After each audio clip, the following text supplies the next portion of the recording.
Happy Christmas. ഇന്ന് ഏട്ടൻ്റെ birthday കൂടിയാണ്. അപ്പോൾ കേക്ക് മുറിക്കണം. ഒരു ചെറിയ ഗിഫ്റ്റ് കൊടുത്തിട്ടുണ്ട്. ആ ഗിഫ്റ്റ് ഇതാണ് കേട്ടാ. അപ്പോൾ കേക്ക് മുറിക്കണം. അതായത് ഇന്ന് ക്രിസ്മസ് കൂടിയാണല്ല, മക്കളെല്ലാം ഒരുമിച്ചിരുത്തി കേക്കെല്ലാം കട്ട് ചെയ്ത് ഒരുമിച്ചിരുന്ന് ഭക്ഷണം കഴിക്കാന്ന് വിചാരിച്ച്. അപ്പോൾ ആദ്യത്തെ പീസ് ആമിക്കുട്ടിക്ക് കൊടുത്തിട്ടില്ല, ഇട വല്ലതും നടക്കും.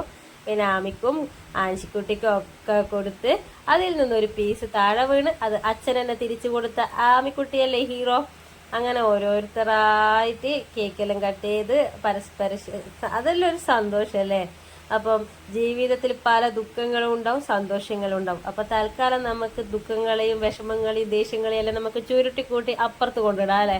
സന്തോഷിക്കേണ്ട സമയത്ത് സന്തോഷിക്കുക, അതല്ലേ വേണ്ടത് എല്ലാം. പിന്നെ അപ്പൊ ഇതാ എല്ലാരും കേക്കൊക്കെ കട്ട് ചെയ്ത് അനക്ക് മാത്രം കിട്ടിയിട്ടില്ല. അതുകൊണ്ട് ഇതാ ഞാൻ 2 പീസാണ് എനിക്ക് തന്നത്.